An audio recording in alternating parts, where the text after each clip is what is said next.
Inflation is one of the biggest challenges facing the EU economy right now. The annual inflation rate reached 6.8% in November 2022, the highest level since 1982. The Federal Reserve has been raising interest rates to try to cool down the overheated economy and bring inflation back to its 2% target. But not everyone at the Fed is convinced that inflation is on a steady path down. One of them is Thomas Barkin, the president of the Richmond Fed. He said in an interview with Reuters on Monday that he is still seeing data that suggests a hot job market and enduring inflation. He said he is comfortable with the Fed's data-dependent approach, but he is not yet ready to decide whether to raise rates again at the next policy meeting in June. Barkin said he is waiting for more economic data to come in, as well as more clarity on the impact of bank failures and the debt ceiling standoff on credit conditions. He said he is also looking for signs that inflation expectations are coming down, which would indicate that consumers and businesses believe that inflation will be temporary and not persistent. Barkin said he is concerned that inflation may last longer than market measures suggest, and that he is still asking himself whether the Fed needs to do more to rein it in.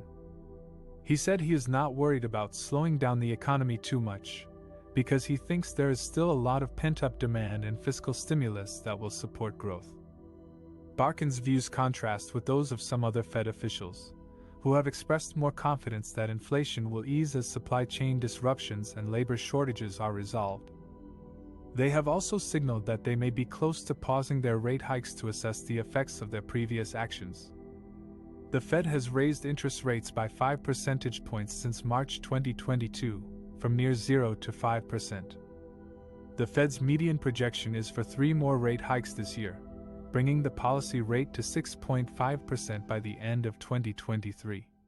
But some analysts think the Fed may have to raise rates faster and higher than expected if inflation does not moderate soon.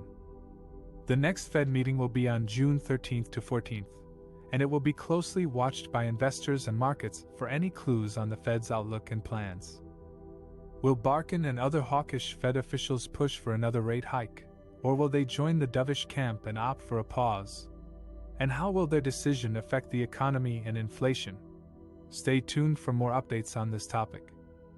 In this section, we will discuss why Fed's Barkin is more worried about the labor market than possible excess inflation. Barkin is the president of the Richmond Federal Reserve Bank and a voting member of the Federal Open Market Committee, which sets the monetary policy for the U.S. economy.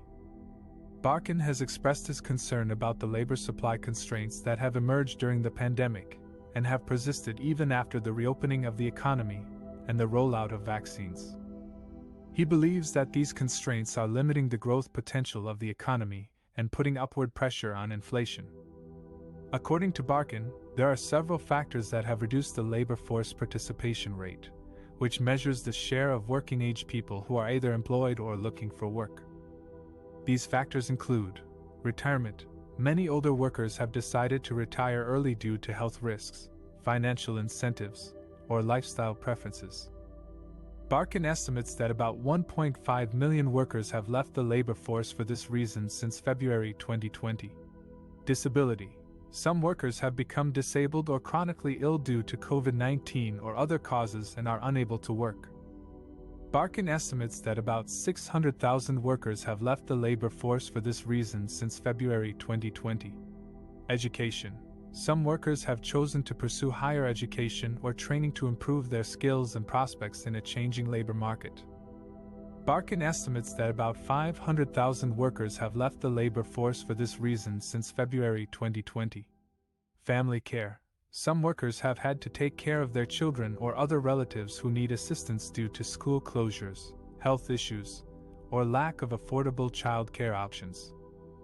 Barkin estimates that about 1.4 million workers have left the labor force for this reason since February 2020. Barkin argues that these factors are not likely to reverse quickly or easily, and that some of them may be permanent. He also notes that immigration, which has historically been a source of labor supply growth, has slowed down significantly due to pandemic-related restrictions and policy changes. On the other hand, Barkin observes that the labor demand has remained strong, driven by consumer spending, business investment, and fiscal stimulus.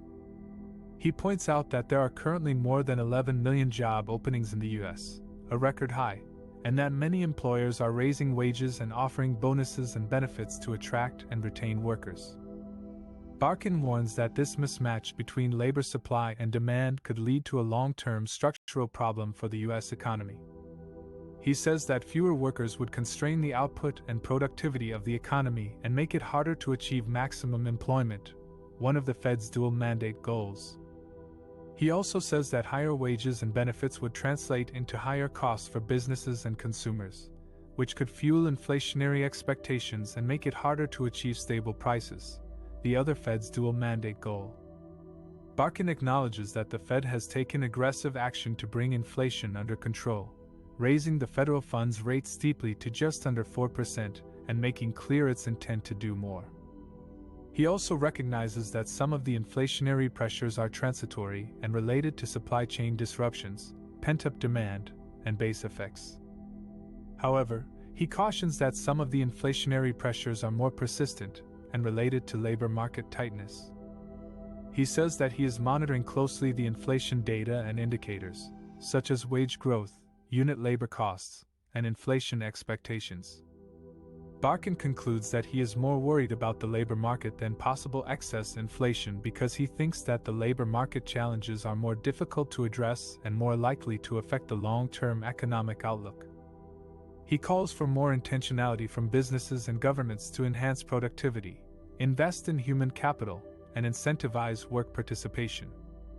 He also urges for more collaboration among policymakers, employers, educators, and workers to find solutions that can benefit all stakeholders in a changing economy. Fed's Barkin warns that inflation fight may lead to a downturn. The Federal Reserve has been raising interest rates since March 2022 to combat the highest inflation in 40 years. But one of its top officials, Richmond Fed President Thomas Barkin, is still doubtful that inflation is on a steady path down. Barkin told Reuters on Monday that he is comfortable with the Fed moving to a data-dependent approach on whether to raise rates further, but he is not yet convinced that inflation is easing fast enough toward the Fed's 2% target.